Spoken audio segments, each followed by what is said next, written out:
Dünyanın en uzun yapıları genellikle kale duvarları oluyor. Böyle bir liste var ve tabii ki listenin başında ilk aklımıza gelen yapı olan Çin Seddi bulunuyor. 4. sırasında da Diyarbakır surları var. Ancak bunların hiçbiri içinde insanların yaşaması için tasarlanmadı. Bu anlamdaki dünyanın en uzun binasının tasarımını Hitler yaptırmış. Üstelik ne için biliyor musunuz? Öyle askeri bir amaçla falan değil, turizm amacıyla yaptırmış. Dünyanın en uzun oteliyle tanıştırayım şimdi sizi. 4,5 kilometre uzunluğundaki Prora'yla.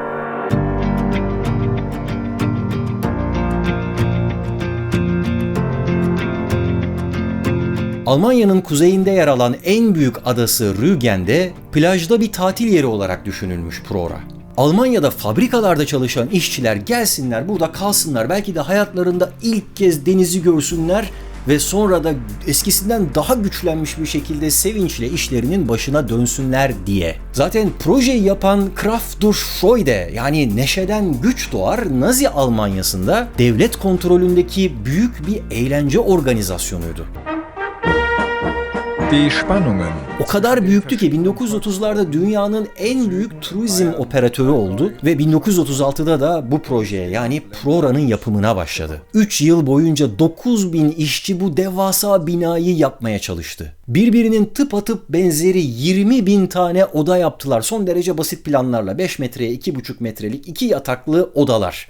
Tuvaletler, banyolar ve duşlar her katta ortak olarak kullanılacaktı. Ben böyle cekti diye konuşuyorum çünkü bu proje bitirilemedi. 1939 yılında 2. Dünya Savaşı çıkınca işte bu turizm beldesini, bu oteli inşa eden işçileri aldılar ve onlara füze yaptırmaya başladılar. Böylece Hitler'in orta sınıf vatandaşlarına tatil yaptırma planları da suya düşmüş oldu. Evet, bu projeyle bizzat Hitler ilgileniyordu. Hiç başka işi gücü yokmuş gibi bu binanın, yani bu otelin tasarımı ile ilgili direktifler veriyordu. Zaten bu oldukça farklı tasarımına bakarak dünyadaki hiçbir başka tatil beldesine benzemediğini siz de fark etmişsinizdir. Peki insanlara tatil yaptırmak için denizin kenarına 4500 metre uzunluğunda ve 6 kat yüksekliğindeki bir binayı böyle duvar gibi örmek nereden aklına gelmiş Hitler'in? Aslına bakarsanız bu tür fikirler sadece Hitler'in değil, otokrat olan tüm liderlerin aklına öyle ya da böyle geliyor galiba. Bundan 2500 yıl önce yapılan Çin Seddi de buna benzer bir projeydi. Günümüzde Trump'ın Meksika sınırına ördürmek istediği duvar da aynı zihniyetin sonucu. Pek çok farklı gücü üzerinde toplayan insanlar bir şekilde bu gücün yansımasını dünyaya göstermek istiyorlar. Adeta doğaya meydan okuyan anıtsal yapılar dikmek, belki de içlerindeki bir tanrı kompleksiyle bir güç gösterisi yapmak. Unutmayın, ne Çin Seddi ya da düşünülen Trump duvarı sadece savunma amaçlı düşünülüyor, ne de piramitler sadece birer mezar taşı olarak yapıldı. Bunların hepsi de aynı zamanda birilerinin dışa vuran devasa egoları.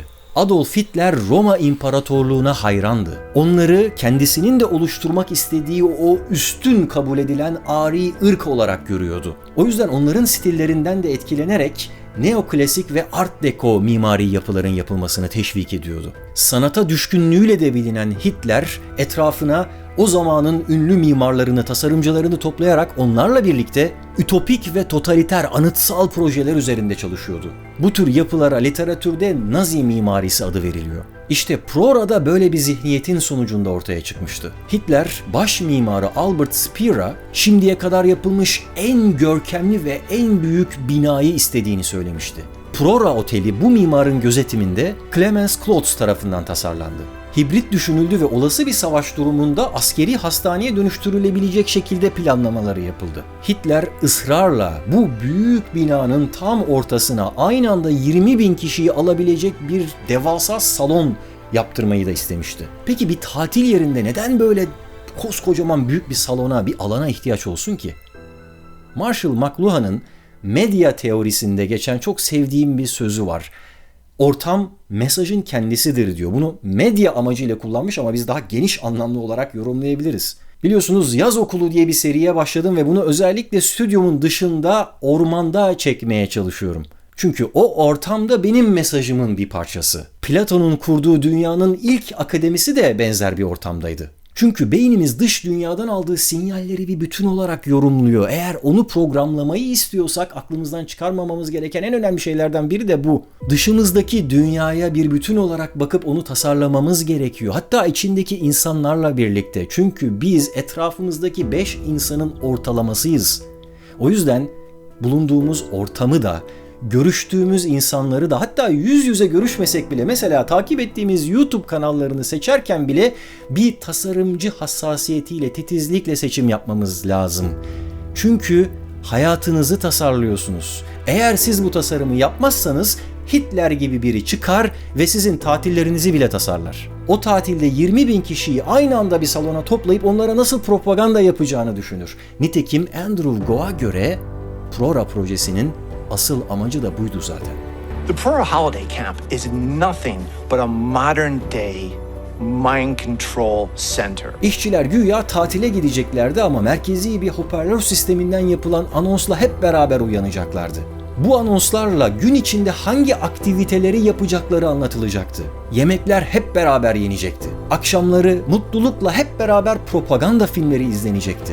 Hitler'in yaptırmak istediği o büyük salona gidip etrafınızdaki 5 değil 20.000 kişinin ortalaması olacaktınız. Buraya görünüşte tatil yapmaya gelen o orta sınıf vatandaşları bu devasa betonarme bina ile etkilemek istemişlerdi. Denizin hemen yanı başında bir heyula gibi yükselen bu devasa anıt yapıyı görenler vay be diyeceklerdi. Şu teknolojiye, şu ihtişama bak, biz ne kadar güçlü bir milletiz diye düşünüp cumburlop denize gireceklerdi. Ve o tatilde vücutlarıyla birlikte beyinleri de yıkanacaktı. Sonra da sevinçle güçlenmiş bir şekilde işlerinin başına döneceklerdi. Plan buydu ama o bina bitirilemedi. İkinci Dünya Savaşı'na girdiler ve dünyanın en güçlü milleti olmadıklarını anladılar. Zaten bunun bir önemi de yoktu çünkü ari ırkın seçkinliği diye bir şey yoktu. Bir ırkın başka bir ırka üstünlüğü diye bir şey söz konusu olamazdı. Böylece bir döneme damgasını vuran bu Aryosofi zihniyeti çökerken bir yandan da çok acı bir insanlık dersi verdi. Tabii bu dersi okuyup çalışıp anlayanlara. Dünyanın en uzun binası Prora'da tam 77 yıl boyunca henüz doğamadan ölmüş bir ceset gibi bomboş kaldı. Bu zihniyetin bir anıt binası olamadı belki ama bir ortam olarak bize mesaj veren bir mezar taşı haline geldi.